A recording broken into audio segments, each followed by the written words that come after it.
Good evening, everyone. I'd like to call this meeting to order of the Kingman City Council to our regular meeting on Tuesday, December 15th, 2020 at 5 p.m. Clerk Annie, could we have a call to order, please? I mean, not a roll call. I've already done the call to order. Mayor Miles? Here. Vice Mayor Watkins? Here. Councilmember Mello? Here. Councilmember Nelson? Here. Councilmember Samley? Here. Councilmember Scott Staley? Present. Councilmember Walker? Here. We have a quorum. Thank you. This evening, our invocation will be given by Pastor Matt Maestas of Hope City Church. Pastor, I'll turn this to you. Jesus, we thank you so much for who you are, God. We thank you for the privilege and the freedom that we have to meet and to govern, God. I just pray that whatever is discussed today, Lord, whatever is talked about, God, that you would be the center of it all, Lord, and that you would have your way with the city of Kingman, Lord, that everything that needs to happen would happen through you. Amen. Amen. Amen. Would you please stand and join me in the Pledge of Allegiance to our nation's flag? I pledge allegiance to the flag of the United States of America and to the republic for which it stands, one nation, under God, indivisible, with liberty and justice for all.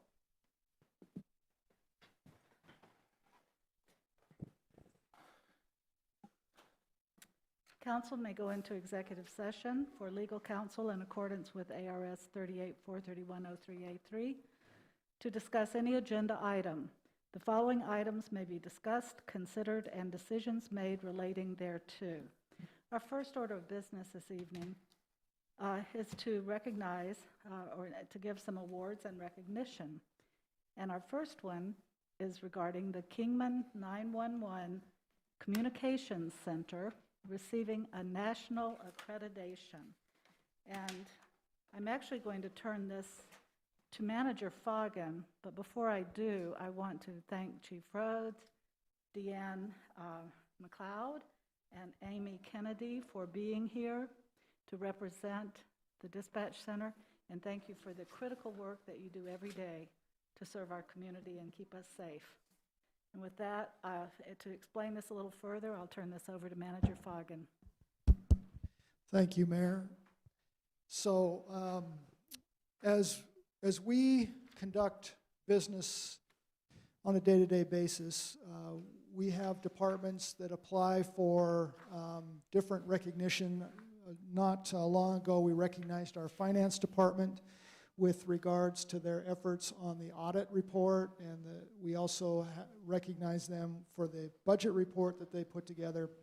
The next step above that, I would say, is basically agreeing to follow best practices day in and day out, and best practices in everything that you do, including policies, procedures. And we've had a number of departments now look into the process of being recognized through accreditation, and those that have been recognized and continue with their accreditation, police department, fire department. So in that effort, Chief Rhodes and his team have been working for the last couple of years on becoming accredited in our dispatch center. Not an easy task, and Chief Rhodes and his team have done everything that's required, and so it's my honor to turn some time over to Chief Rhodes to talk about that accreditation and to really recognize his team for all that they've done. And so, Chief Rhodes, if you want to take a few minutes and just introduce your team and tell us about kind of what this means. Well, thank you for the introduction, and it means a lot to be here in front of our council, our mayor, vice mayor, council, and the citizens. It means a lot, and this entire thing would not be possible without the lady sitting behind me, which is Communications Center Manager Deanne McLeod, she's also served as the accreditation manager, and the assistant accreditation manager is a Communications Center Supervisor, Amy Kennedy. They did the lion's share of the work, 2.5 years worth of work. Everything from processes to policies to really changing culture. And it means a lot because now if I was walking down the hall a little while ago, and this is kind of reflect kind of what this means is you walk down the hall and a couple of ladies in finance simply say, congratulations. Who would have thought Kingman? Who would have thought Kingman? I've said this several times, is if you peel back the onion of public safety, you have an accredited fire department, accredited police department, ISO 1 fire department, and now a CALIA, Commission on Law Enforcement Accreditation Dispatch Center, a communication center, is tremendous. We're only the second one in the country that's managed by the fire department to achieve this. That is tremendous. But what that means to us is all that hard work is the culture of continuous improvement. We're lucky that we are very change adaptable people, and we hire that. We in our vision, our values of what we want. That's it, because we have to adapt. The last year has shown that. Since March, we're very change adaptable. We don't like it, but that's what we have to do to deliver the best service to our public. And our communication center serves all the districts around us. They work hand in hand across the county. And even people don't know this, but we're the lead in the state mutual aid plan. Not Phoenix, not Mesa, Kingman. Means a lot. It means a lot. And the work that these two do is second to none. Second to none. The praise that I get from them throughout the state, and I won't tell them, but in other parts of the country as well.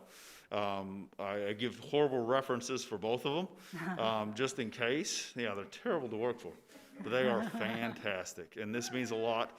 The support we get from city manager and the council means a lot. The partnership with KPD and the things that we do with them makes all this possible. So that's all I'd like to say, and thank you again for recognizing us. I really, really appreciate it.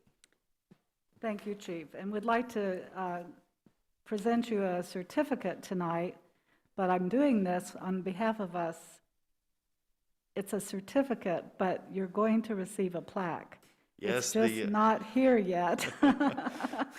And yet, I will read this, and if any of the council want to come down with me for the presentation with these wonderful employees. I'll tell you, Kingman should be very proud. What you've described is so unique, and I really appreciate it. We all do. You can bring your bottle, too. I thought you just should say,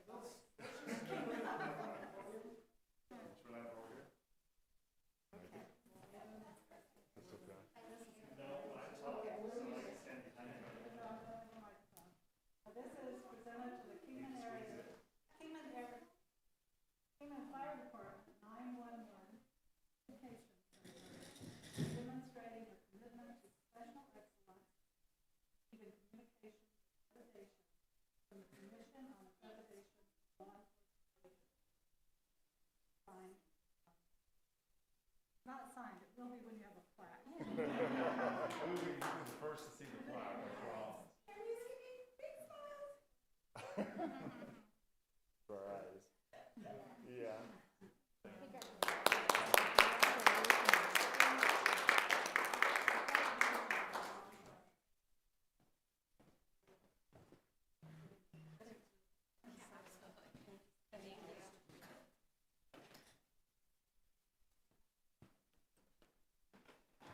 Mayor, while you're getting to your seat, the Census Bureau contacted us, and they will be presenting their thing in January, so. Thank you, yes. Yes. Annie informed me, but, so we'll look forward to that in January because that also deserves recognition for a job well done. Mayor, is your microphone on, because we can't hear you? Yes, it is. Just I have to get real close. Okay. Tonight we're also really happy to be able to give a proclamation in recognition of one of Kingman's own educators, Sandy Mccoy.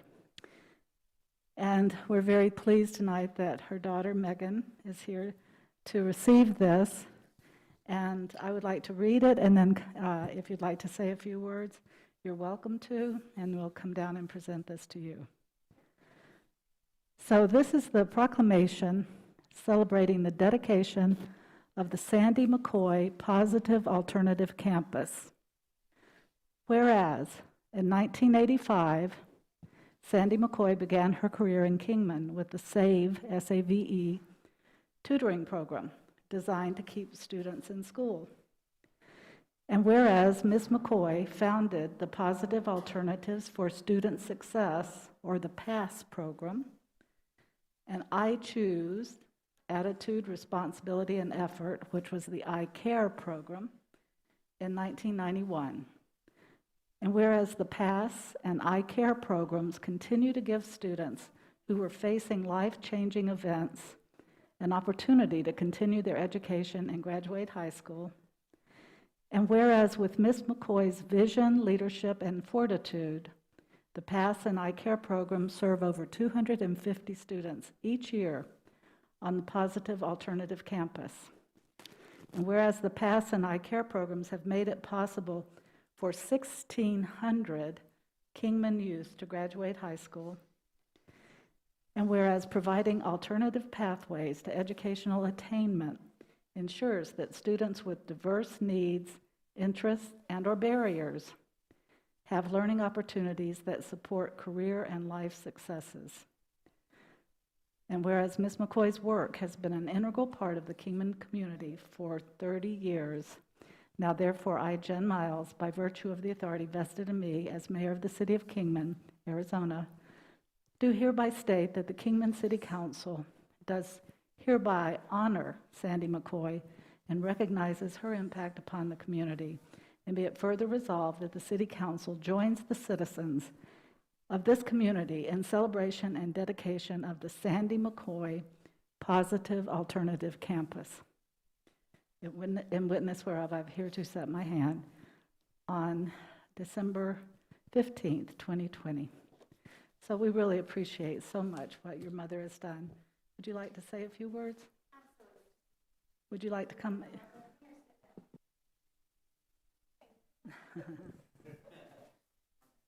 All right, and so thank you so much for honoring my mother today.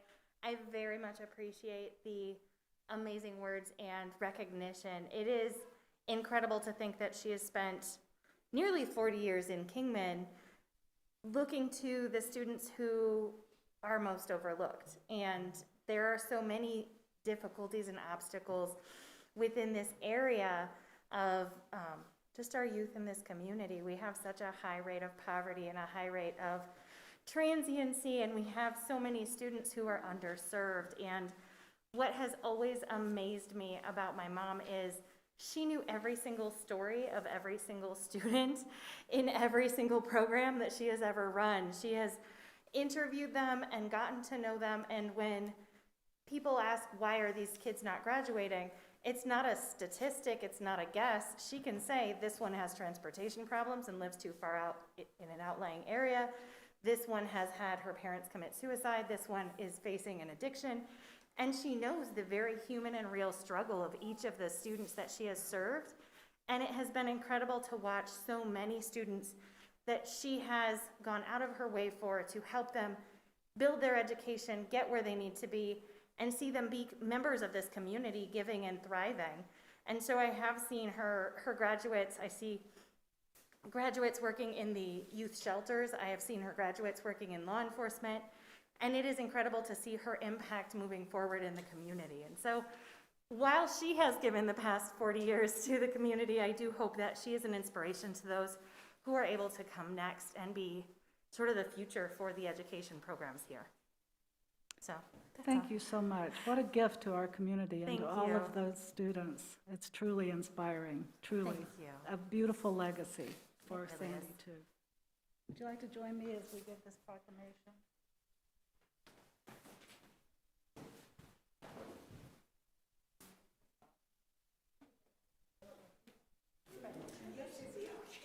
This is Malcolm, her grandson. Hi, Malcolm. We're glad you're here, too, to help celebrate. Annie, where do you want us? Just around and throughout. Yeah, there you go. And do you want in the picture? No? All right. All right.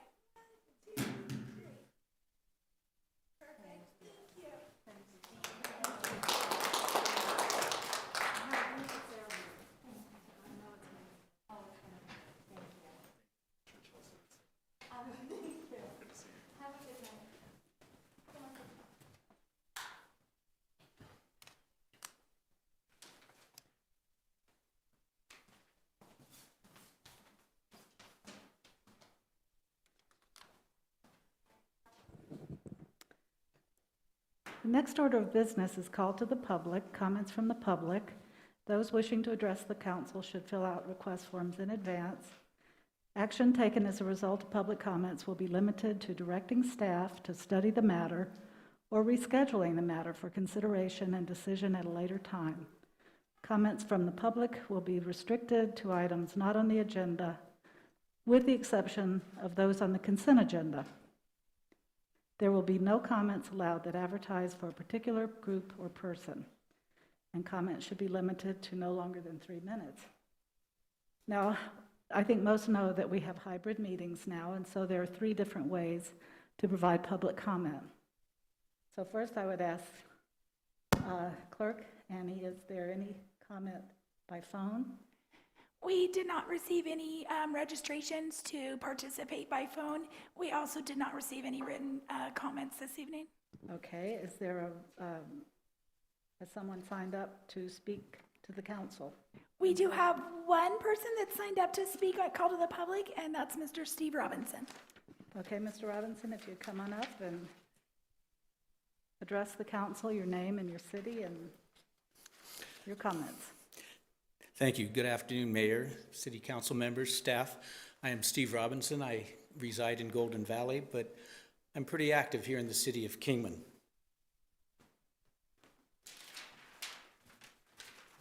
The best impromptu speech has lots of preparation. I want to congratulate the election of the 3 city council members that were elected this last election. It was a challenging election, and with the COVID issue, and I wanted to congratulate all 3 of the winners. I'm pleased to consider that at least 5 of you I know personally and consider my friends, and I'm happy that you're part of this council. I also want to congratulate Ken Watkins on being elected vice mayor, a very good choice. I think that's important to have good leadership. 2021 holds a lot of challenges. The COVID-19 issue is obviously a very big one, as we can see by what we're doing. On that score, there's some issues that's being presented next Monday to this Board of Supervisors about a Resolution 1776 regarding the providing of enforcement of mandates or requirements that are considered unconstitutional. That'll be held and dealt with at the Board of Supervisors. The other big issues in this county or in the city is the budget, which is coming up, growth, and especially meeting the needs of our citizens when it comes to street repairs, especially street repairs. I think the goal of the council should be to look for solutions to those problems, including and especially looking outside the box, looking for solutions that maybe we haven't considered in the past, how to solve the problems of revenue, providing adequate services. In 2018, the citizens spoke very loud and clear in November when they voted to rescind the 1% sales tax that was added on in 2017. I think that the city should consider reaching out to citizens as the budget process starts next month. Typically, what I've seen, the only involvement of the citizens is after the budget's being put together and they get to speak yes or no to the issues. I might suggest that you consider having a citizens advisory committee to work with Tina and the rest of the staff and present some ideas and possible solutions, because it's important that we get the citizens involved. Losing 63 to 37 or 62-38 2 years ago meant the city did not understand where the citizens were. And I hope you will talk to more citizens. I have studied budgets extensively, and I'd be glad to be part of that solution process. Thank you. Thank you, Mr. Robinson. Glasses. Well, the next order of business is the consent agenda. All matters listed here are considered to be routine by the City Council and will be enacted by one motion. There will be no separate discussions of these items. If discussion is desired, that item will be removed from the consent agenda and will be considered separately. So first, I would ask the council if there are items that you would like to have removed. I personally would like to remove item E, as in Edward. Are there any other items that anyone would like to remove?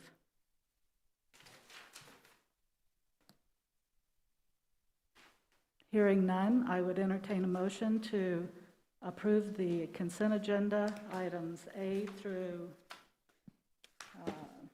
P, with the exception of E. I'll make that motion. Thank you. Do I have a second? I'll second that. We have a motion and a second to approve consent agenda items A through P with the exception of E. All in favor, aye. Aye. Aye. Any opposed? Ayes have it, motion carries. Item E is about the downtown sewer outfall relocation project contract amendment number 1. This amendment to the Construction Manager at Risk, or CMAR agreement with Hayden Building Corporation is to allow the contractor to complete pothole investigations to locate possible utility conflicts and aid in the design and construction of the downtown sewer outfall relocation project. These services were not included in the original CMAR contract, and staff recommends approval. And the reason I pulled this, Manager Fagan, perhaps you can address this, is this is a substantive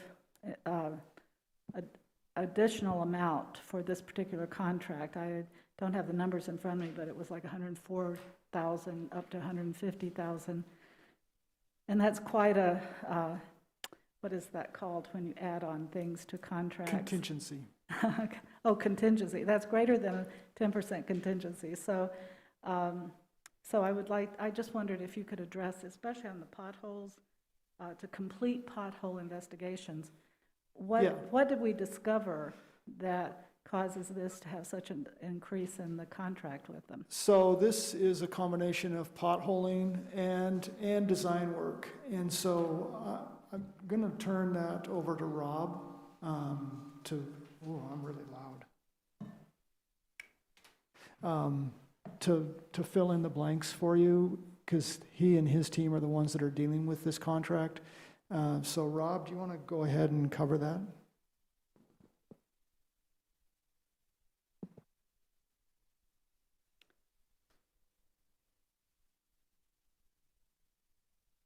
Rob? You need, yep, there you go.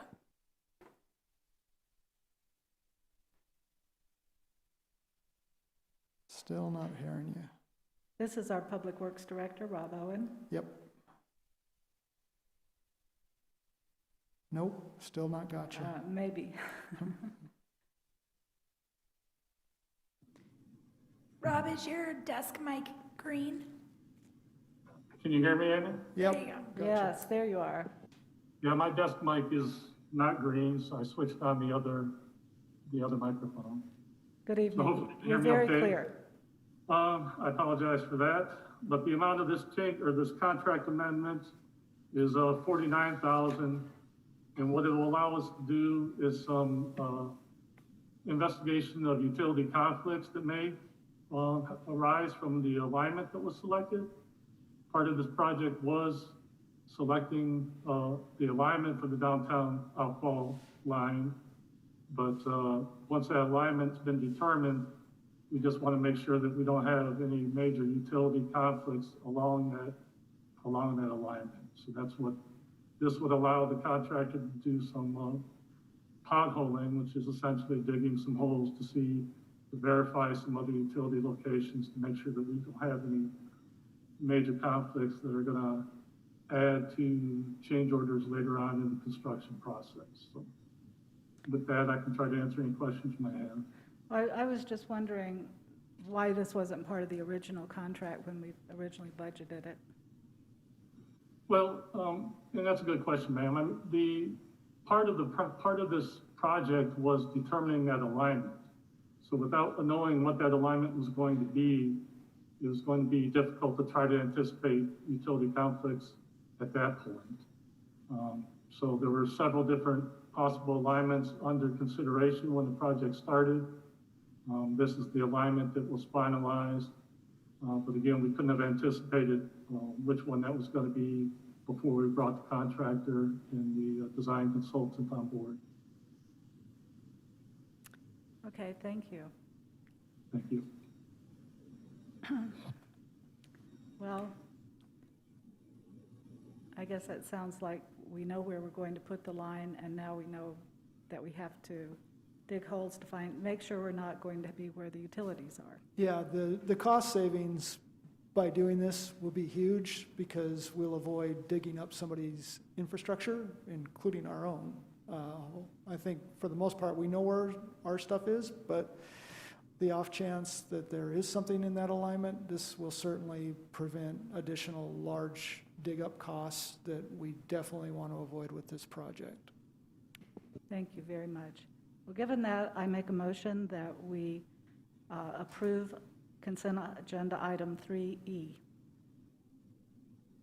Is there a second? I'll second. Thank you. We have a motion and a second to approve 3E. All in favor, aye. Aye. Any opposed? Ayes have it. Motion carries unanimously.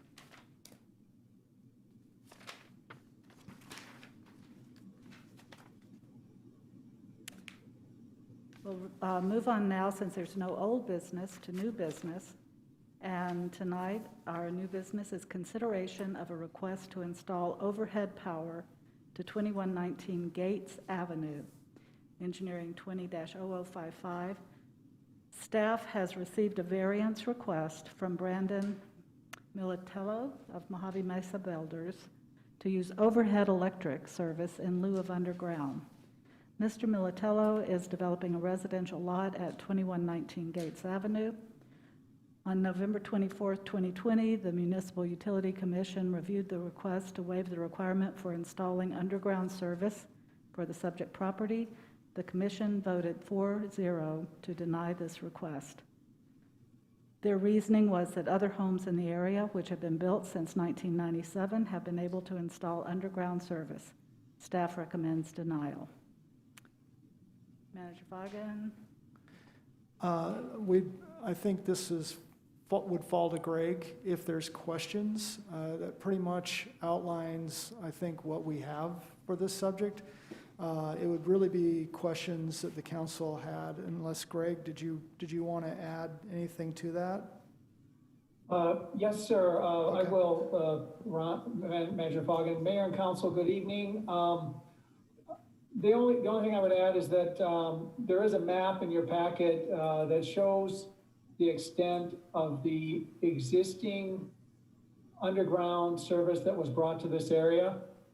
Every home that's been built since the underground ordinance was effective in 1997, every home or structure that's been built since that time in this particular area has gone underground.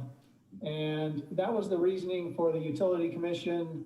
Their recommendation was to deny this. Staff supports that. And I would also just point out that we did reach out to Mr. Militello. We advised him of the council meeting tonight, both by leaving a phone message as well as email, and did not hear back from him. And so I just wanted to let the council know that he was aware of this, and I don't believe he has chosen to attend the meeting to present his case. Thank you, Mr. Henry.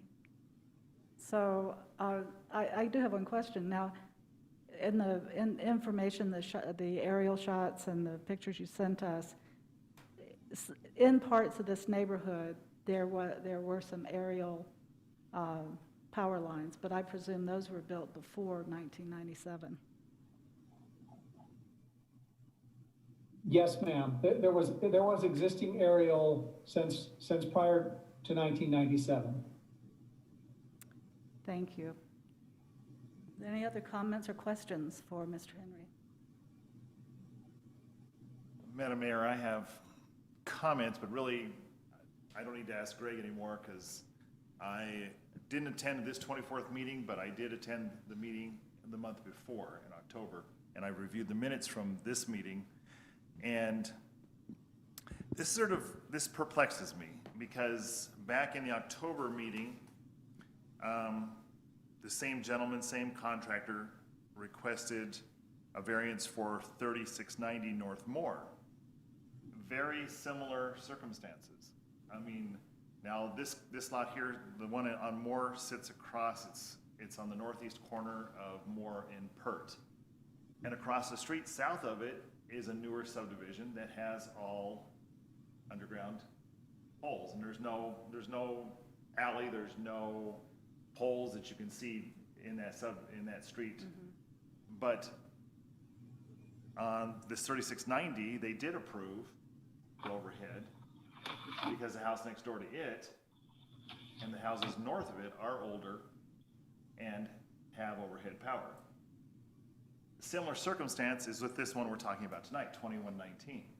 Yes, there are newer homes in the area, but if the power poles, the utility poles are located in the alley, and all the other homes in the area, except for the two right behind him, all have overhead power. So what I'm perplexed about is why the commission would give to one, both these, the builder owns both these lots and is building on both of them. They gave it to one, but they didn't give it to the other. And we approved it as a city council, then in November, the one on Moore Street, we approved that variance. So, I would like. I believe that is a question for Greg. is that a question for Greg? Okay. That is. Good evening again, Mayor and Council. What Vice Mayor Watkins has said is correct. The same builder did apply for a variance at 3690 Moore Street, and that was approved. I think the distinction between the two was that the entire block that the home was being constructed on Moore Street was already overhead. So their distinction was why make him go underground when everything else is overhead on that particular block? Now, if I might share my screen, I can show you the map. We actually went and kind of did our own survey here back on Gates Avenue, and in an effort to try and get a better handle on what's out here. So hopefully that shows a map with some yellow and blue lots on it. The blue are all underground, and there's a year that they were built. So everything, I think that's the distinction, is that everything that was built here prior to the underground ordinance coming into effect has gone underground. And you can see, if you can see my mouse here, I'm kind of hovering over this red square. This is the subject property. And there's 3 homes immediately north of the alley that have underground service. So it should be relatively easy there should already be an underground cable. There is overhead, because if I scroll down and show you the picture of the alley, you can see there is clearly overhead, but there is an underground electric junction box here that I believe takes underground service to these 3 homes here on Golden Gate Avenue that were built in 1999. So should be a relatively simple matter to bring underground to the new home that's under construction at 2119. And it's likely that had some influence on the Utility Commission's decision as well. I think the main reason people like to go overhead is it there's a bigger cost to go underground, but I think this neighborhood has been pretty consistent with everything built since 1997, and there are a couple exceptions that I pointed out on the map that permits were issued prior to the effective date of the underground ordinance. But I think it's fairly consistent in this neighborhood that everything that's been built since that ordinance has gone underground. There has been some exceptions. I'm not aware of any in this area. There's been exceptions when there's been hard rock to dig through to go underground. There's been exceptions when the entire block already has overhead, as is the case on Moore Street. but hopefully that sums up what kind of the commission was thinking, and staff supports their decision on this as well, so. Thank you, Mr. Henry. Anything else? Yes. Greg, do we have any utilities down that alley?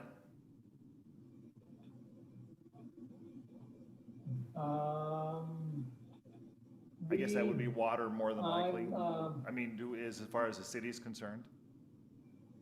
If I can have about a minute here or less, there are, yes, sir, there is water and sewer in the alley. So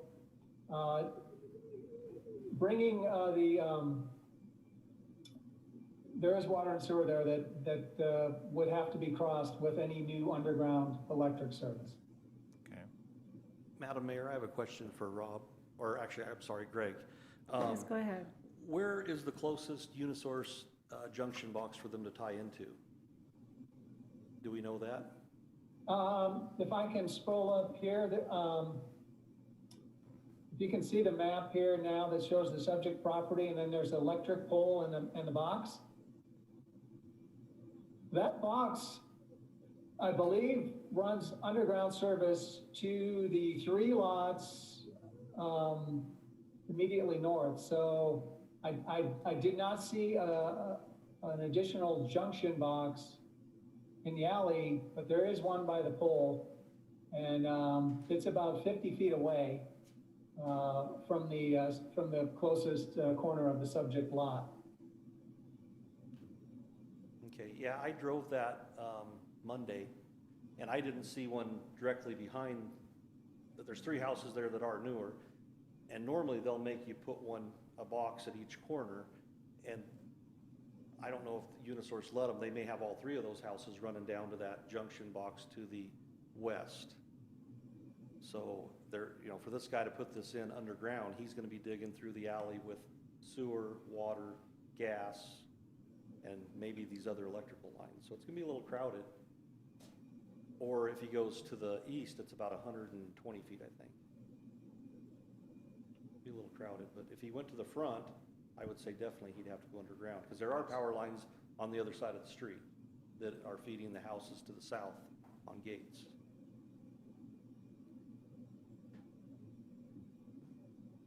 Mayor, if I could, just as a reminder, I think one of the things that Greg's trying to point out here is a fairness issue, based on the fact that you've required, not you, the city, the council has required this from everybody since 1996.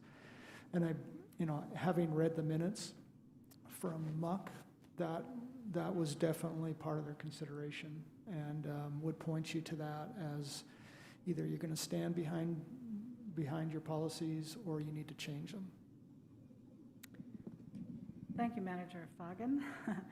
I know there have been occasions the council has, for cause, taken a different stance than our commissions. But we try very hard to support our commissions because they have really usually thought it through pretty well, and we rely on them for that.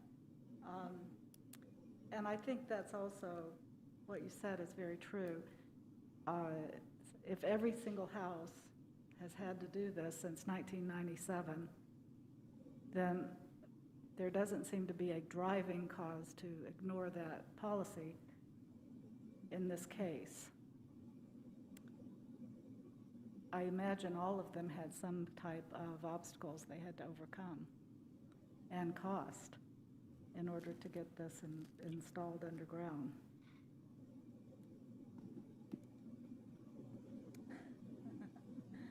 Additional comment? Sure. Thank you, please. Mayor. And I understand all that. And I also look at the human error factor of digging in that alley. Those power lines are on the back side of those houses that are on Golden Gate. In other words, those 3 that are on that the yellow and blue thing, that power line is on their side of the alley. So it obviously is easier for them to tie into it. My concern is, even as a city, because we do have utilities running down there. Let's say we have a problem, we're digging through there, now we have to watch out for more utilities. An additional electrical line. And not that I'm saying we're not careful, but there is also the human error factor. And, you know, I don't think, when you go and look at that area, you look down that alley, there's power lines and there's cable lines, there's telephone lines, all that are aerial that are going overhead. I'm familiar with that, but I have a question. That block that Mr. Henry showed had a lot of blue houses scattered through there. And so then I would logically go to, well, did all of them have the line on the same side of the alley? And if so, do we need a policy that says if you're on the line, if you're on that side, you have to do it, and if you're on the other side, you don't? See, that's where you get into the fairness issue. It does. And without knowing every story behind all of those blue houses, because I hear what you're saying, and I understand the increased risk, but then I'd have to go back and say, look at all the other houses, because if any of them cross the alley, then that risk has already been taken. And are we changing that? And I don't know, Mr. Henry, I doubt you have that whole history since 1997. Do you know how, I don't know Unisource's responsibility in this, if they have a policy to install junction boxes so that the lines go down the appropriate side of the alley. I don't know. Is that something that's ever considered? Well, and Madam Mayor, I share your opinion too. Our commissions do a lot of volunteer time and work, and so we oftentimes try to respect their concerns. Mm-hmm. It's just they went ahead and gave the same gentleman the one up on Moore, and you know, I know it's, I don't know, call it a Christmas gift. Well, you know, I don't. They did, and I remember it wasn't that long ago when I think I led the charge to go against a commission recommendation for a sewer line, but there are occasions where it makes sense. But in this case, because of all the blue spots there, and the fact that nothing has been, that we've just been steadfast in this neighborhood, and boy, I would love to see everything underground, but I understand mine's been overhead ever since I've been in Kingman, so I understand. But I just hate to change and make an exception unless I knew that every other house in that blue spot was on the right side of the power line. Well, and you can see the vacant lot next door to that. There is a small utility building on the back corner of it. Let's face it, sometime in the future, someone's going to build a house there too. We're seeing that infill, which is great. It's great for our city to infill all these empty lots. So I'm sure we'll see it again. We will, and at this point, though, I feel like it's good to remain constant with the policy in this neighborhood, or we will be right back here with that next door house, in which case we might as well review our policy. Mayor Miles. Yes, hello, Counselor Staley. Hello. You know, I just want to say that I agree with Manager Foggin. We need to either uphold our policies or we need to change them. Variances should not be the norm, and as we're seeing this builder coming in now twice in a row to try to get these changed, we need to decide, you know, what are we going to do? Are we going to keep giving variances, or are we going to stick to our rules unless there is a unique situation? This doesn't seem very unique. They could put in the underground utilities. And I can tell you as a property owner, I have a piece of property that we fixed up years ago and improved. And we did all the improvements that were required by the city, but my neighbor, when he did his, he got variances, and we were not happy about it. It felt very unfair to us that we spent the extra money to do it the right way, but a neighbor was able to go before council and get these exceptions made. He didn't even have a very good reason, and so now our neighbor doesn't have sidewalks, curbs, you know, all these other things, and it really brings down the value of the neighborhood. So I would ask the council to really consider the precedents that you're setting here today and how that affects the people that already live there. Thank you. Mayor, Councilwoman Nelson? Stanley. Hello, I'm sorry. Hello. I'm sorry. Oh, that's fine. Oh, please go ahead. I just had a couple of comments. First of all, I would have really liked the applicant to be here because I would have liked to ask some questions. When a variance is applied for, do they give a reason as to why they're asking for the variance? Is it cost? Have they already done their investigation on what it's going to take to put in the underground versus the overhead? So I guess that would be my question to Greg. Mr. Henry? Yes, good evening, Mayor and Council. So there should be an application from Mojave Mesa Builders, an application that went through the Utility Commission, and I can read it. There's really no explanation. It just says overhead electric service instead of underground electric service. So I just know from talking to contractors that it is cheaper to go overhead. And so that's likely the reason he's requested it. But you know, I probably already said it, but this is a fairly simple one to go underground. They could likely install a junction box just across the alley. They would have to cross water and sewer to bring it to their structure there. But as far as one that's a pretty simple one to do, this would be it. Just a comment. I did read the application. I didn't know if there was any inquiry at the actual committee meeting that maybe he had expressed if he was present. So, but thank you for that. I appreciate your explanation. You're welcome. Unfortunately, he was not present at the Utility Commission meeting as well either. Thank you. Okay, any further discussion? I would entertain a motion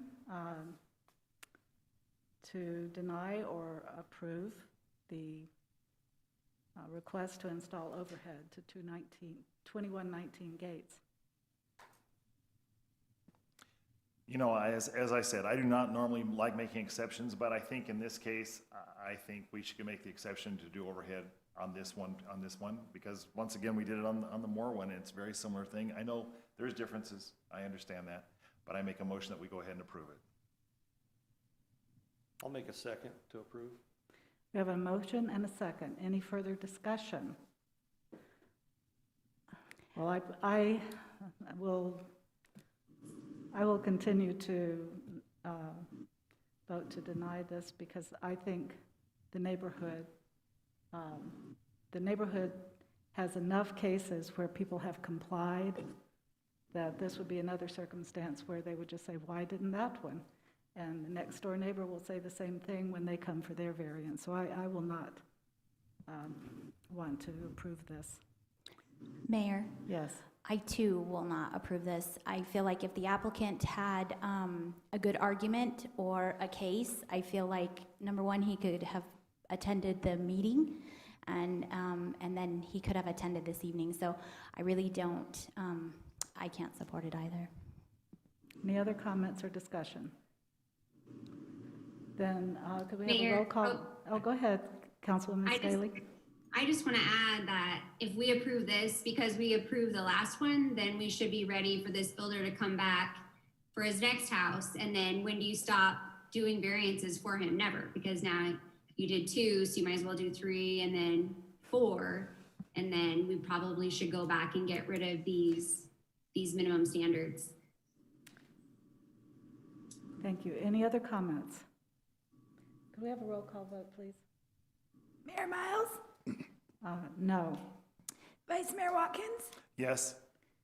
Councilmember Mello? No. Councilmember Nelson? No. Councilmember Samily? No. Councilmember Scott Staley? No. Councilmember Walker? Yes. Motion fails to pass. Thank you.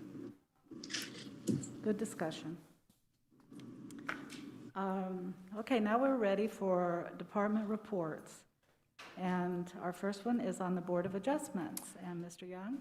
Thank you, Mayor. Yes, Chris will be covering what we hope to make changes to. So go ahead, sir. Oh, we got to wipe you down. Sorry. Yes. Thanks, Miss Annie.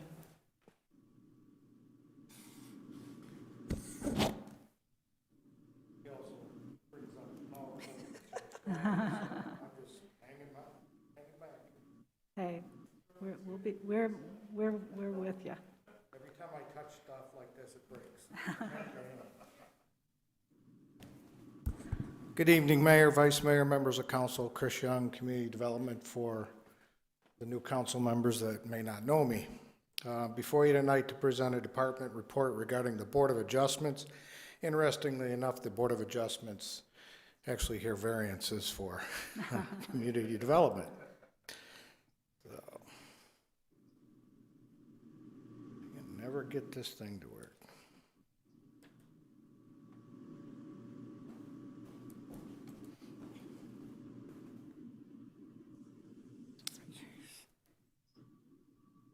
Thank you.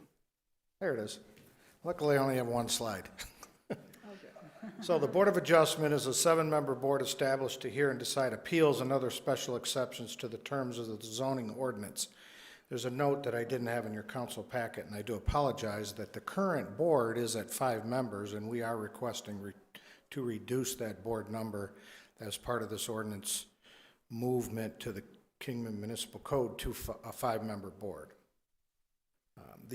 Currently, the Board of Adjustment procedures are located in the zoning ordinance, section 28.000, which is in the process of being updated, as everyone well knows, and we're soon to be coming back to council for adoption. And the zoning ordinance and the zoning code are the same document, and it gets confusing because the current zoning ordinance is called an ordinance, but when we're going through the update, it will be known as the zoning code. So this is not a typo. So it is the consultant's and staff's recommendation that the Board of Adjustment procedures be removed from the proposed zoning code and be adopted as part of the Kingman Municipal Code, which is consistent with all the other boards and commissions. They're housed in Division 2 of the Kingman Municipal Code. So with that, do you have any questions? Short and sweet. Okay, thank you so much. Are there any questions or comments? Covered it well. Okay, Thank you. Thank you very much. Look forward to that coming to us. Just to let you know, Mayor, that we wanted to make sure this was covered prior to bringing it to you. We didn't want it to be cold. The next time it will be on the agenda will be under consent. So Okay. watch for that. And we just wanted to make sure that everybody had a briefing on it before you just saw it show up, because it is a pretty big change of taking it out of our zoning code and having it just with the rest of the commissions, boards, and whatever else we have out there. So Task force, special, I don't know what they are, but anyway, I understand what you're saying, so.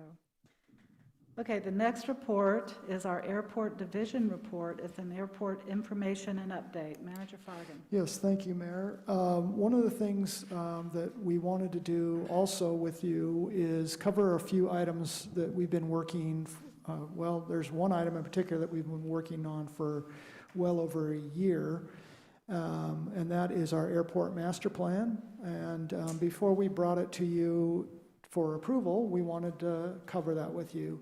There's a couple of other items that I've asked interim airport manager Joe Husband to walk through.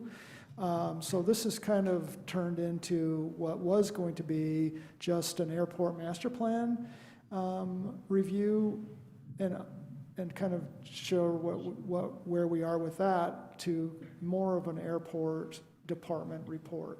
And so I'll let Joe walk you through. I don't exactly remember what his order was, but I'll turn it over to Joe. And Joe, you want to take it from here? And good evening, Madam Mayor, members of the council. Can you hear me okay? We can, thank you. Excellent. So I've shared with you a PowerPoint presentation. We're going to be going through that. The first thing I'd call your attention to, well, the first thing I'd say is thank you for the opportunity to speak to you tonight and to give you some information on what's going on at the airport, as well as the master plan and some other items. The first thing I'd call your attention to is our new airport logo, which is on this first slide, which it should look very familiar to you because the primary, the base of the logo, of course, is the beautiful City of Kingman logo. And then we added the little airplane swoosh. So I'd first like to thank some folks on our staff that work with us, Bennett Bradley and Lisa Lewis, working with our consultant to develop that new logo. So this is what we're going to talk to you about today. We're going to give you, as Manager Foggin said, an update on the airport master plan, its development, and then talk a little bit about the approval process. We're going to give you some updates on the various projects that are going on at the airport. We're going to talk to you a little bit about the Airport Part 139 operating certificate, what that is and what the status is of it, what it entails, and possibly the disposition of that operating certificate. And then we'll give you a little airport operating analysis and talk about some best industry practices recommendations that we've made by some of the observations at the airport. So that's what we're going to talk about. So the first thing is our master plan development process and final draft. In your packet, you actually have a link to the master plan document, the final draft. It's a very large document, even in PDF form of nearly 100 megabytes, so we weren't able to share it electronically. And since it's the final draft, we didn't want to kill too many trees and print a dozen versions. So you can go to the Kingman Airport Master Plan website and view the final documents, should you choose to review them between now and when we actually come to you for approval. So to talk about the final draft completion and the master plan process, I've asked Matt Quick to join us. He's with Kaufman Associates. He's a project principal and our project manager that's helped us through the entire process. I'm sure many of you have had the opportunity to work with him. So without further ado, I'm going to stop sharing and actually let Matt share a presentation and tell you about the master plan process. So Madam Mayor, members of the council, I'd like to introduce to you Mr. Matt Quick. Good evening. Thank you, Joe, and good evening, the mayor and fellow council members. Again, my name is Matt Quick with Kaufman Associates. Hopefully you guys can hear me okay. Yes. All right, and I've got a presentation to share here as well, if I can get that pulled up. You guys seeing the screen? Yes. It's still in. All right. There we go. I'll run through this quite briefly. And Joe had mentioned, as well as City Manager Foggin, the airport master plan. We've been undergoing this process now. Actually, it's been almost 2 years from the initiation of it back in late 2018. But this evening, I just wanted to spend a few minutes talking about the master plan, what it is, the process that we went through, related to that, and then just some of the high-level findings of the master plan. And then we can talk next steps as well, and I'll be happy to help answer any questions that you guys have. But just real briefly, as it relates to the master plan and what it is and why an airport and an airport sponsor such as the City of Kingman needs to undertake a master plan. Obviously, the Federal Aviation Administration, or the FAA, controls airports across the country in terms of designating airports for certain types of levels of activity and demand segments. They recommend that airports update their master plans on average every 7 to 10 years, or as demand dictates.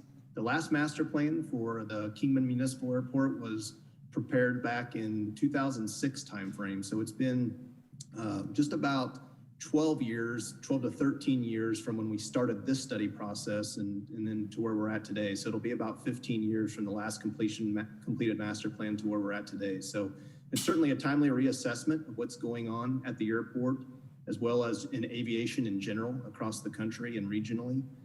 It certainly evaluates different types of aviation demand segments that are occurring not just at Kingman Municipal Airport, but also at from the regional and the national level in the aviation system. It addresses local, regional, and national changes in the aviation industry.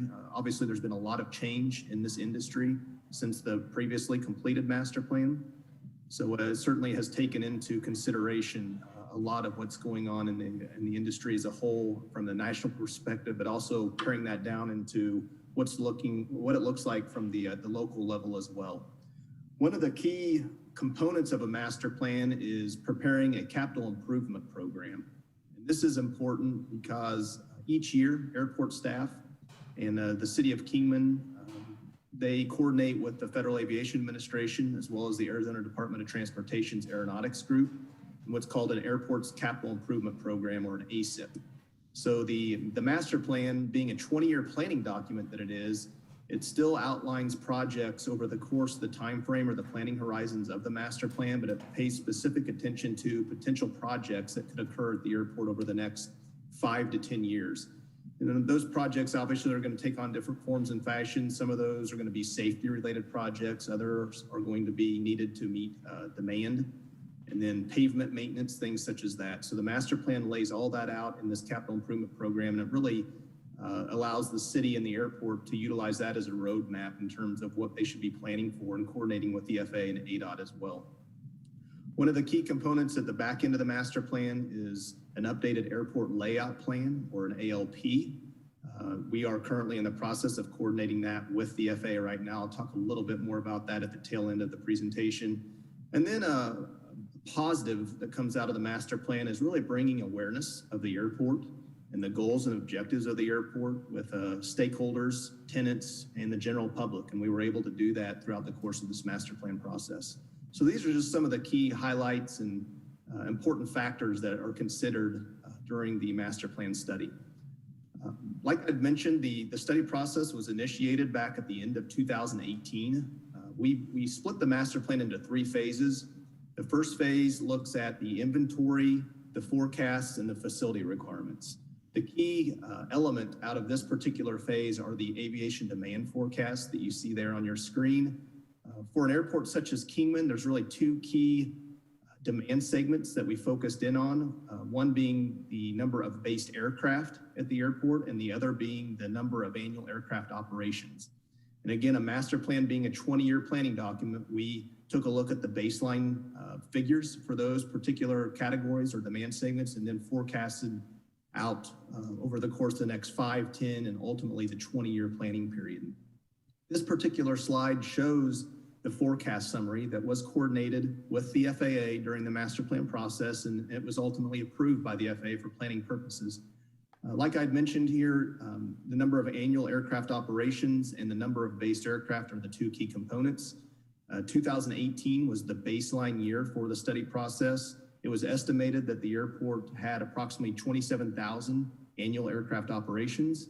And then also from the standpoint of the number of based aircraft, approximately 325 based aircraft. That takes into account the general aviation aircraft that are at the airport, as well as the aircraft that we consider to be stored. As many of you are aware, there's an MRO at the airport that has a large contingency of stored aircraft that it utilizes a lot of times to bring those aircraft in for maintenance and refurbishment, and then it flies those aircraft back out. So there's a large number of those, so we certainly wanted to take into account that type of activity as well. Over the course of the 5, 10, and 20-year planning period, with 2039 being the out year of the master plan, we are predicting or forecasting growth in operations as well as based aircraft. Upwards of 42,000 annual aircraft operations and approximately 450 based aircraft.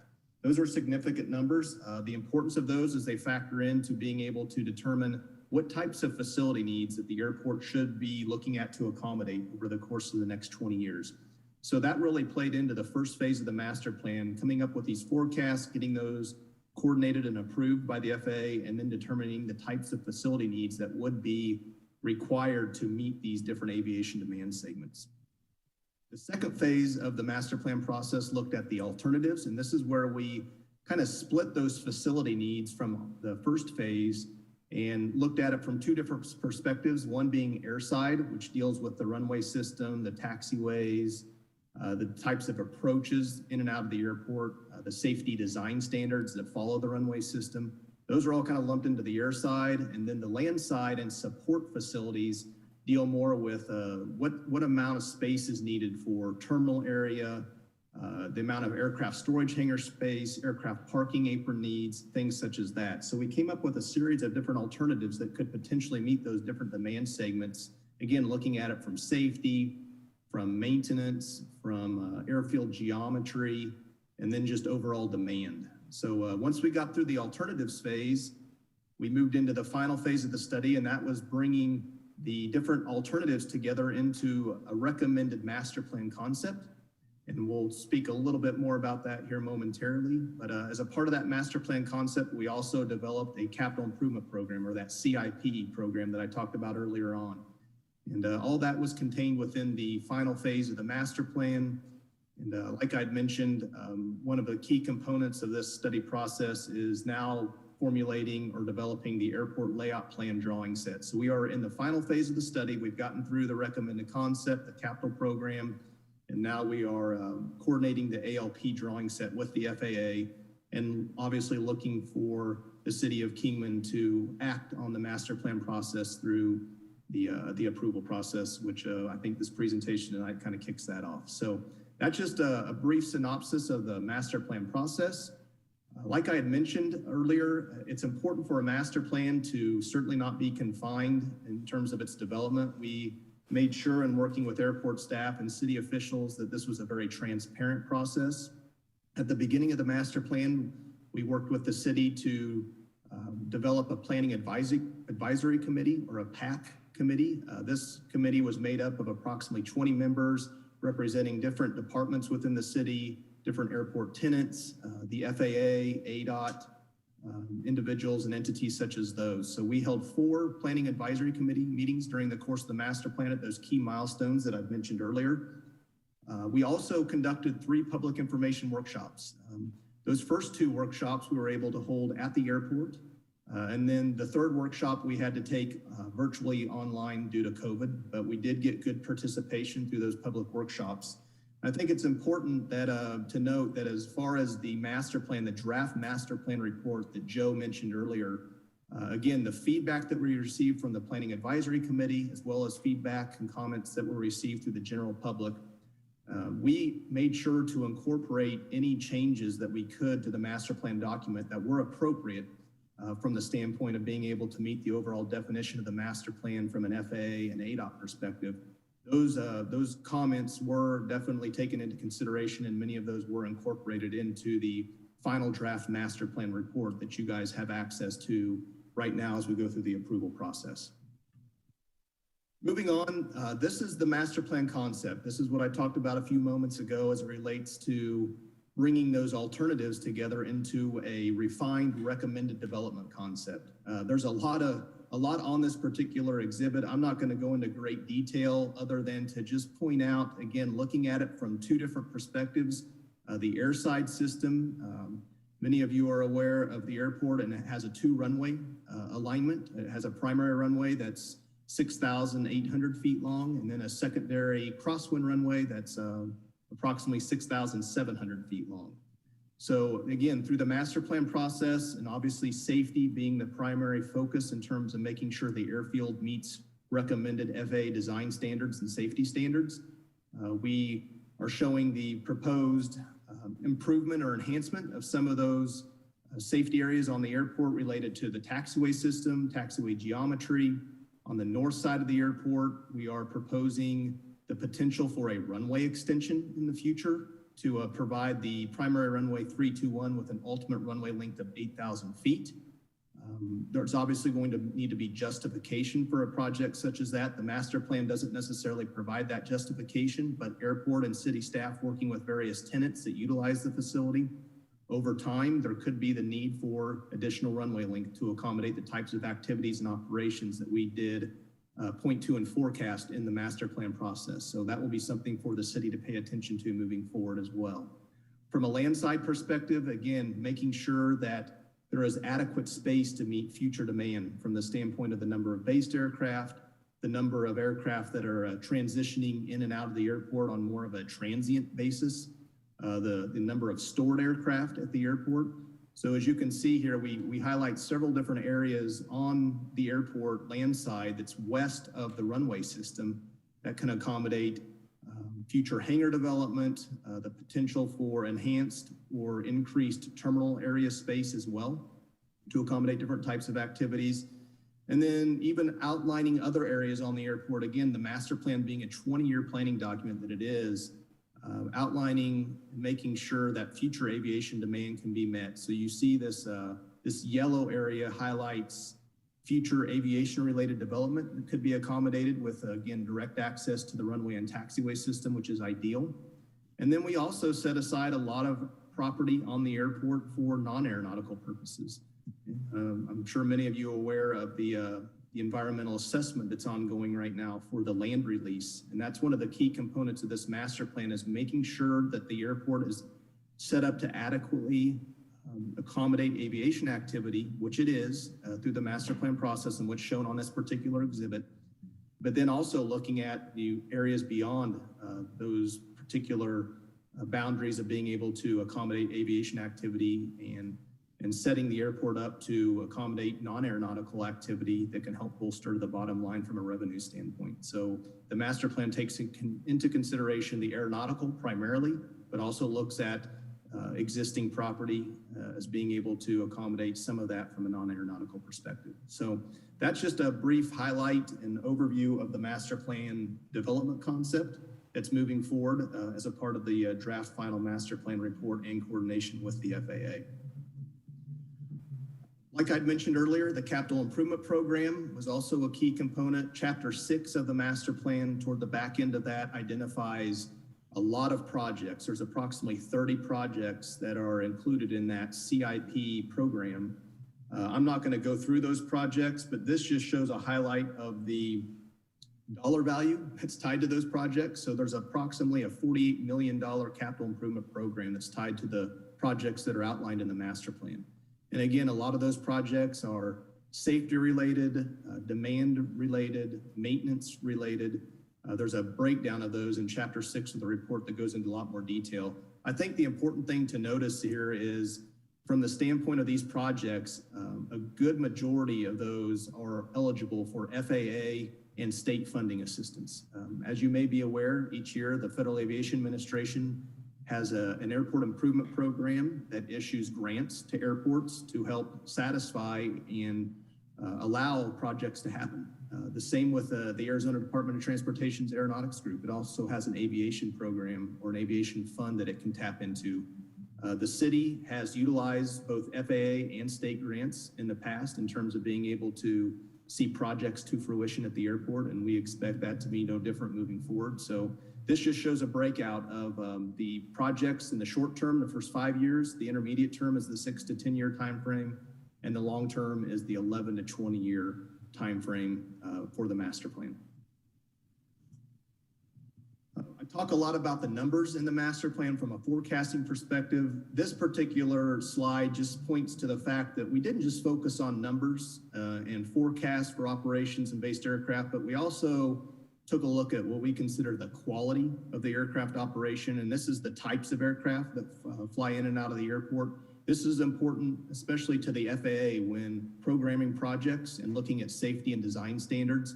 So I'm not going to get into the technicalities of this other than to just point out that we did look at the runway system, the primary runway as well as the crosswind runway, and then this runway design code as well as the approach and departure reference codes. Again, those are fairly technical in terms of the breakout and the designation that the FAA gives to different types of aircraft activities. So I can tell you that from the runway design code standpoint, your primary runway is what's considered a C3 or a Charlie 3 runway. And that can accommodate up to some very large corporate business jets, as well as some of the stored aircraft at the airport, such as the Boeing 737. If you guys have flown, Southwest Airlines is notorious for flying the Boeing 737. So your primary runway system, as an example, can accommodate aircraft up to that C3 category, as well as aircraft much lower than that, the smaller single-engine piston airplanes as well. So that's indicative of an airport such as Kingman that experiences a wide array of aviation activity ranging from small single-engine piston airplanes up to large corporate business jets. This is the last slide of the presentation, and it just kind of brings it full circle, and just wanted to point this out to you. This is an example of the draft airport layout plan drawing, or that ALP drawing that I talked about earlier on. The master plan process goes through the city like it is tonight, and looks to get approved or adopted by the city, and that's the city's document. The one piece of the master plan that actually is of extreme importance to the FAA is this airport layout plan drawing set. And again, this is a technical set of drawings. This is just one drawing in out of about 15 drawings that make up the ALP set. I've been working with airport staff. Joe and his staff has been providing comments on this ALP drawing set, and we actually submitted this to the FAA. Airport staff did last week. So this is now going under FAA review, and we're hoping to get comments back early in 2021. And then we can finalize the airport layout plan drawing set. And then that will be the document that the FAA recognizes in terms of any future projects at the airport that the city wants to request grant funding assistance for needs to show up on this airport layout plan drawing set. So the recommended development concept that I showed you earlier, basically we took that and we implemented it into this ALP drawing set, which is much more technical in nature. It's not real pretty and showing a layout of facilities like the recommended development concept does, but this is the layer or base layering that's recognized by the FAA as a part of the ALP set. So that is currently under review by the FAA, and we hope to get feedback and comments from them in early 2021. And then we will finalize that ALP set, and working with the city on the master plan process, we hope to get approval or adoption of the master plan. It sounds like maybe in early 2021 as well. And then we will bring everything full circle and complete the study process. So again, on behalf of Kaufman Associates, I want to thank you all for the opportunity to work on this study. And I know I've had the opportunity to meet some of you through the process, so we appreciate your feedback and participation. And I would be happy to open it up to any questions or comments that you may have. Thank you. And from an airport perspective, Madam Mayor, member of the council, we're really pleased with the work that Kaufman has done. They've done a great job on developing the master plan. I know many of you have worked with throughout the process, and I believe Councilmember Scott Staley was one of the primary members of our planning advisory committee, as well as others. So it's a great plan moving forward, and we're looking forward to giving you some more information. So let me have Matt stop sharing, and I'll bring back up our presentation. Are there any questions at this point? Council, any questions? It looked very technical and thorough.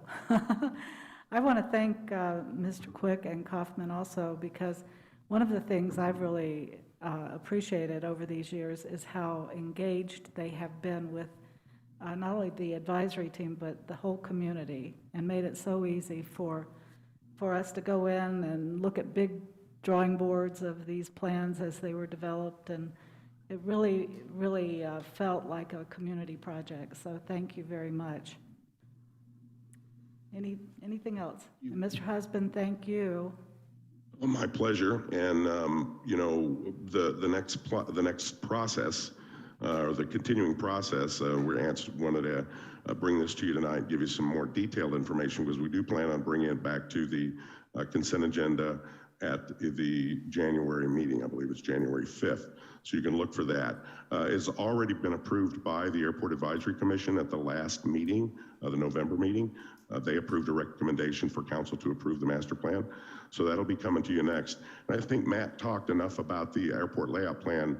The only thing I would comment on is that the airport layout plan, as Matt mentioned, is one of the things that the FAA approves, and we've sent that to them, but we also made it very clear.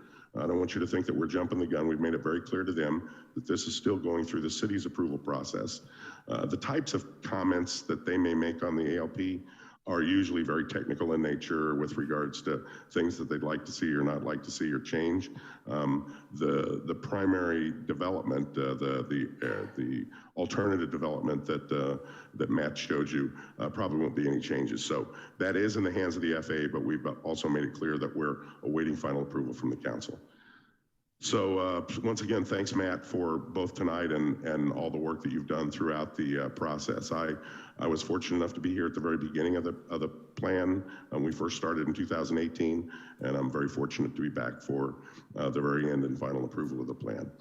So we'll talk a little bit to you about some of the projects that are going on at the airport. This photograph at the bottom is a project that we are just in the process of almost completely finishing. It's a rehabilitation of our primary runway, runway 0321. And that was milled, we milled the asphalt off and replaced it with new asphalt and then put new striping on top of it. So we essentially have a brand new surface on our primary runway. This isn't a great picture, but it's a picture of the runway once the asphalt was completed and with the new markings being actually placed. So we finished those markings just the other day. Another project that's currently underway is the design. Oh, and by the way, runway 321 rehabilitation was done under a federal aviation grant to the tune of about $3 million, a little over $3 million. Taxiway Bravo, we're getting ready to reconstruct a taxiway on the field that's fallen into disrepair and hasn't been used for a great while. So we've done the design process under an ADOT grant, and now we actually have just received the grant offer for the first phase of construction, and we'll talk a little bit more about that when we talk about upcoming projects. But the design is essentially done, and now we're getting ready to start construction. We're getting ready to repaint our terminal, just the exterior, put a little, we've done a lot of work to the inside of the terminal, so we want to kind of spruce up the outside.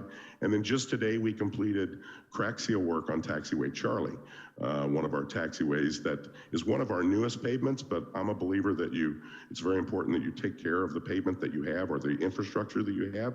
So we just finished a crack seal project on that just at noon. So this is some photographs of with that runway rehabilitation. We also replaced a number of our sign faces. As you can see down here, the faces of the internally lighted signs were pretty faded from the sun. We love our sun in Arizona, but it's hard on infrastructure. So that's just an example of the faded sign versus the newly replaced sign faces. Here's one installed, and here's a shot when we did the runway inspection at night. Shows you how they really stand out at night. So that's current projects. Upcoming projects, as I mentioned, we are in the process of doing the Taxiway Bravo reconstruction. I'm going to jump ahead one slide. This right here is Taxiway Bravo. It's a concrete taxiway that runs off. If you see, this is Taxiway Delta, and Taxiway Bravo goes off this way. So this is Delta here, and this is Bravo. And the reason I bring this up is because Taxiway Bravo, when it's reconstructed, will give us the ability to have some great land available, some great space available with immediate taxiway access for the development of, let's say, corporate hangars or business hangars. Somebody wants to relocate a corporate flight department here, which, you know, we've been told and in our investigations, we found this is one of the areas where we could potentially have some new use at the airport, some new tenants at the airport, new land leases, if we provide that place. So Taxiway Bravo reconstruction is an important project. We have just received the grant offer from ADOT last week. I'm in the process of getting that ready to package, and you'll see that on the consent agenda to accept approximately $1.25 million grant. That'll be on the consent agenda in January also in that first meeting. So getting all that ready, getting it running through the attorneys, we'll get it into Manager Foggin's hand, and then we'll bring it to you for final approval. I don't assume anybody wants to turn away $1.25 million, but just in case, you know, we'll work with you. Terminal landscape project. This is a photograph of the rear of the terminal in its glory days with beautiful grass and trees. And we're in the process of actually looking at that, making some drainage changes so it drains properly, and also doing a nice modern xeriscape, kind of a desert landscape update with some grass left incorporated. So that's another project that we're working on. And then we've got an airport master drainage study update, which is actually in the FAA grant program this year. It's several $100,000. I don't remember the exact amount, but it should come to us sometime after the first of the year, where we can actually look at the entire airport and look at the drainage needs of the airport, and also identify some projects that need to be done in concert with those drainage recommendations. And then finally, we have a fence project, and that is in this area right here. We're going to expand the airport fence, relocate the airport fence out this way in phase one to provide us with additional places to store aircraft. We've received a number of requests lately from businesses and entities that want to store aircraft. So we're looking to find the best opportunities to maximize that availability on the airport. And so this is the first one. Is phase one is over here, and then phase two in the future years, probably next year, would be over here. So those are some of the current and upcoming projects that are going on at the airport. Part 139 operating certificate. We wanted to talk a little bit about this because we have the airport. So a Part 139 operating certificate is a certificate that's issued by the FAA.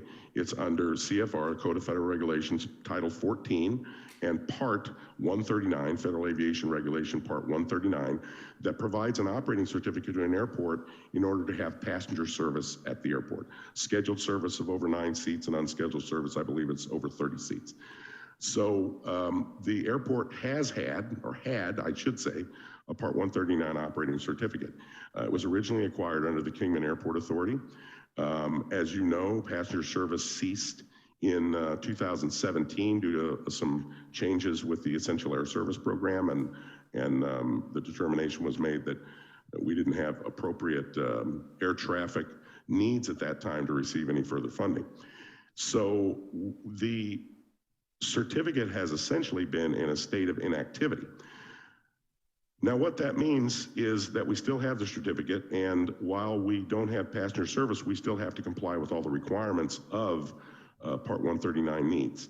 2 years ago when I was here, my suggestion was that we actually surrender our Part 139 certificate and then reacquire it in the future when and if we have scheduled air service again. It's actually been in an inactive status since 2019 when the FAA issued us a letter saying your certificate is inactive, which means they don't have to come inspect and do some of the things that they need to do. However, we still need to do all the things and maintain all the requirements that are essential to and required by the Part 139 of Federal Aviation Regulation. And some of those requirements include airport inspections, airport enforcement, airport compliance, training, maintaining airport rescue and firefighting services, record keeping, training of all the fuel handlers on the airport, training of airport drivers on the airport and the essential records that go along with that, enforcement of those regulations for all of the tenants and users of the airfield. Staffing levels and coverages are significantly increased. When we had an active certificate before, the airport had quite a few more employees to deal with all of these requirements. There's a whole lot of requirements, not the least of which is airport rescue and firefighting, and maintaining that ability both in trained personnel as well as equipment. Well, right now our equipment actually is in need of repair to the tune of well over $100,000. So there's a variety of reasons I think it makes sense that we consider surrendering our Part 139 certificate. We can always get it back in the future should the need arise. I don't think we have, the current state of the airline industry as well as the current procedures with the Essential Air Service Program. I don't see us getting scheduled service back at the airport for quite some time to come. I just believe that it is in the city's best interest to surrender our certificate. One of the reasons is as I mentioned, there are an awful lot of requirements that you need to maintain. And if we were to not fully fulfill all those requirements, we could be found in a deficient condition. And then our certificate could have action taken against it. And then in the future, it would be that much harder to get it back. I think it's much better to surrender from what I call a position of strength or a position of compliance. And then it's not a great, there is a lot of effort that will be required to reacquire it, but it's not like it would be insurmountable. So as far as the next steps, we're coordinating with the FAA. I've actually drafted a letter to send to them and actually have sent them some correspondence to ensure that surrender of our certificate doesn't place us in any kind of jeopardy or any kind of position where we would have to pay any grants back.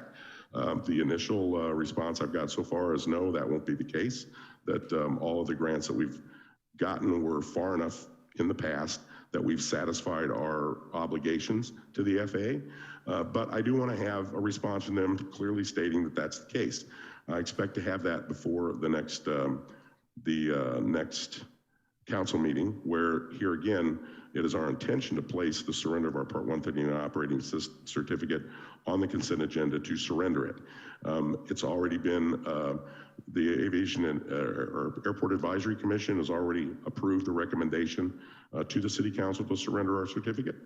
And then that's the process that we plan to take. Forgive me for going on. A lot of information I know to cover in a short period of time. And so one of the other things that when I was actually re-engaged by our city manager, Mr. Foggin, and to come back and to be your interim airport manager, which I'm enjoying very much, by the way, he asked me to look at the operations of the airport, to do an operational review, and then to come up with any industry best practices that we should adopt. So I've done that, and I've submitted a report to him recently. And this is sort of it's kind of a busy slide, but these are my recommendations. They actually were submitted in the form of a memo of about 17 different items, but I've condensed them here because there's some themes.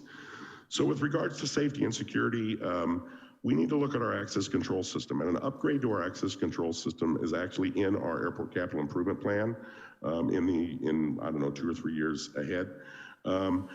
So that's already being looked at, but that's something we definitely need to do. We also need to look at the airport access codes, because right now we've just got code readers at each gate, and some of those codes have been out there for a great long while. So we may want to consider changing those codes. Compliance and enforcement. I mentioned that, that's one of our responsibilities under Part 139, but it's also, even as a general aviation non-certificated airport, you want to keep an eye on what your tenants are doing, and I'm not saying we need to be heavy-handed, but we've got rules and regulations, and we need to ensure that those rules and regulations are enforced. It was mentioned by some of the counselors earlier that if you're going to have rules, you need to enforce them. If you're not going to enforce them, you need to get rid of the rules, because it implies a lax operating environment. So increasing some of our compliance and enforcement efforts. We need to evaluate and update all of our airport regulations and policies. The current rules and regulations for the airport, I think, were originally adopted in the 90s and updated, I think, in the 2006 or 8 range. So we need to look at those airport rules and regulations, our various other policies, and do an update on that. Maintenance procedures. I'm really all about maintenance and taking care of your infrastructure, and we need to do a better job of maintenance planning and tracking and scheduling.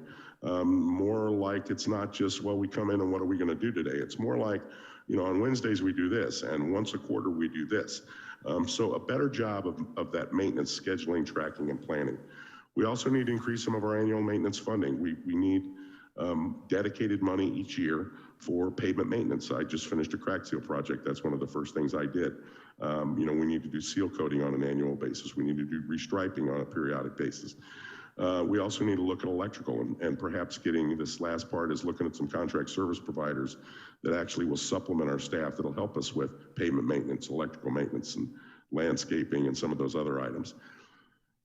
Business practices. We need to look at we need to look at all of our leases and agreements and kind of evaluate them and determine if any updates are necessary. Realizing you can't necessarily change a lease in the middle of a term, but we need to look at all of those agreements and see if there are any things that are stark and stand out. We need to evaluate our rates and fees, and we've done some of that already with a rate and fee study on aircraft storage. That's something that we had a consultant do. That's something also that the commission is looking into and has done some of their own evaluation, and then I did some evaluation 2 years ago, and I've updated that. So evaluating our rates and fees is something that we need to do on a periodic basis. Also, there are some areas where we need to put in escalators in some of our agreements, whether it's cost of living or a fixed percentage rate. Marketing procedure, we need to do a better job of marketing the airport, although I think the airport has done a good job in the last year or so in bringing up that marketing activity with new websites and new marketing materials and those kind of things. These are more looking at some targeted outreach areas. And then we need to look at cost center and revenue center tracking. You need to know what you're spending your money on and where your money's coming from. There's a saying in our industry and in many others that you can't manage what you can't measure. And so looking at and doing a better job of where we're spending our money and where we're getting our money is just a best practice that we need to look at. And then finally with regards to staffing and coverage, I said when I was here 2 years ago, and I agreed now, we need an airport supervisor. It's really difficult for the airport manager to be looking forward on all the things that he or she needs to look at while your head is down managing the day-to-day operations. It's critical that you have a good, strong supervisor to take care of things on a day-to-day basis. I also have proposed that we expand our staff to the degree that we can, the budget allows, and also realign our staff coverage so that we're there 7 days a week. Right now, the airport staff is only there Monday through Friday. We need to be there every day, part of the day. And then we also have some limited contract security now, and I think we need to expand that to cover our non-staffed hours. It's an airport. It's an important element of transportation infrastructure within the city of Kingman as well as within the regional area. And we need to treat it like that. And so we really should try to have the maximum amount of coverage that we can get where airport staff is on the airport. So those have been my recommendations that I've made to the city manager, and I'm sure he'll be talking to you about some of those. We also, as you know, recently have looked at making an adjustment to the reporting relationship of the airport division to the Public Works Department as opposed to the Economic Development Department, and that Mr. Foggin's put in place and will be starting on January 4th, and it makes a lot of sense. That's another report that I did for him, and the type of work that we do, the type of resources that we can share, the type of regulatory environment that both departments operate under, it makes a lot of sense that they should be together. So with that, Madam Mayor and members of the council, I thank you for your indulgence and the large amount of time that you've given us tonight. And I would be happy to answer any questions that you might have. This is a beautiful sunset that actually was taken from the airport. And it's one of the things we love about the great state of Arizona. So there you have it, ladies and gentlemen. Thank you very kindly, Madam Mayor, members of the council. Wow, thank you, Mr. Husband. And Mr. Quick, questions, comments? That was a lot of information, and all I can say is thank you. You've pulled it together, and we got a quick overview of the tremendous amount of work that's going on out there. I'm very proud of it. So thank you, Madam Mayor. If there is no further questions, then you're off the hook for a happy holidays, Mr. Husband. Thank you very kindly, Madam Mayor, members of the council, and once again, it's been a great pleasure for me to be back here and working with and for the city of Kingman once again. We appreciate you being here.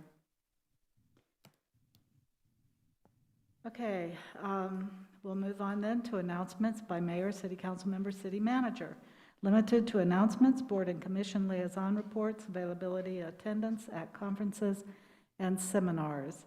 Manager Foggin, would you like to start? Yes, thank you, Mayor. I just quickly want to let the council know that we have been actively participating in vaccination conversations with Mojave County and with our local KRMC folks and others that are prepared to deliver the vaccinations. And we have had a weekly meeting to discuss this activity, and we're still operating under the understanding that vaccinations, of course, have been prioritized. Healthcare workers, first responders, teachers, and the older at-risk population first. And we understand, at least as of today, that those first round of vaccinations are still planned for next week. And if you've heard a rumor that you have to get a re-up on the vaccination 3 weeks after, that is absolutely true. And so we continue to plan for and look forward to vaccination rollout throughout the community. Other than that, I just want to wish everybody a Merry Christmas and a Happy New Year. And we're looking forward to the rest of the holidays and the kickoff to 2021, because 20 has been difficult. Can I just add on to your comment about the COVID process? The county is also developing frequently asked questions, and that will be available on their website, and I'm sure. It already will is be- on our website. It's already on our website. When did they get that out? This morning. Oh, okay. Well, guess what? County has developed a frequently asked questions, and it's available. And I think that's really critical because there are lots of questions. So, but I think they've done a good job. We looked at it this weekend, and it's going to help. Okay, Councilwoman Samily. I have nothing other than just a Merry Christmas to everybody. Thank you. Councilman Walker. I have nothing. Thank you. Councilwoman Mello. I just want to say, wish everyone a Merry Christmas and a blessed New Year. Thank you. Councilwoman Nelson. Merry Christmas and Happy New Year. Thank you, everyone. Thank you. Councilwoman Staley. Same. Merry Christmas, happy holidays to everybody, and very hopeful for a much better year in 2021. Here, here. Thank you. Vice Mayor. Thank you, Mayor. Just a continual thanks to the employees and staff of the City of Kingman and all that they do to make this city a great city. We appreciate it as members of this community. And of course, wish everybody a Merry Christmas and a safe holidays during this holiday season. Thank you. Please be safe. I just wanted to mention that there's an opportunity tomorrow night, I think, for public input on our downtown infrastructure project. And so anyone that would care to look at those conceptual drawings or make comments on them, it's a Zoom meeting. And I think that information is all on our website. So go ahead. That is correct. And anybody that's wanting, excuse me, to participate will need to register, and they can do so by emailing cityclerk@cityofkingman.gov, so that if they are wanting to participate, and it will be a hybrid meeting. It will be a hybrid meeting, so it will be here and on Zoom. Okay, so cityclerk@cityofkingman.gov if they want to write in comments. Some wonderful conceptual drawings that have been made, so I hope people will look at that. Other than that, there's a lot going on. I just ask that everybody stay safe during this holiday season and wish everyone a very beautiful holiday season and Happy New Year and Merry Christmas. So come safely into 2021. And now, are there any council requests for future reports and updates? Manager Foggin, I wondered if we were going to get an update on the budget process or if you're just going to put that out to council. Yes, the calendar's out. Our first kickoff meeting will be the 15th of January. If I've got that day wrong, Ms. Moline will correct me. Okay. But that will be our official kickoff meeting to basically go over where we are this year and to give our five-year forecast for revenue and expenditure, and to talk about capital projects and have our annual conversation about revenue opportunities. Okay, so that would be a work session for council. Correct. But it will be public. Correct. Thank you. Okay, I think that's all I have. So now I would entertain a motion to go into executive session. I'll make that motion. Do I have a second? I'll second that. We have a motion, a second, to go into executive session. All in favor, aye? Aye. Any opposed? All, we are unanimously yes. We'll return after executive session.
Well, thank you, everyone. I would now entertain a motion to adjourn.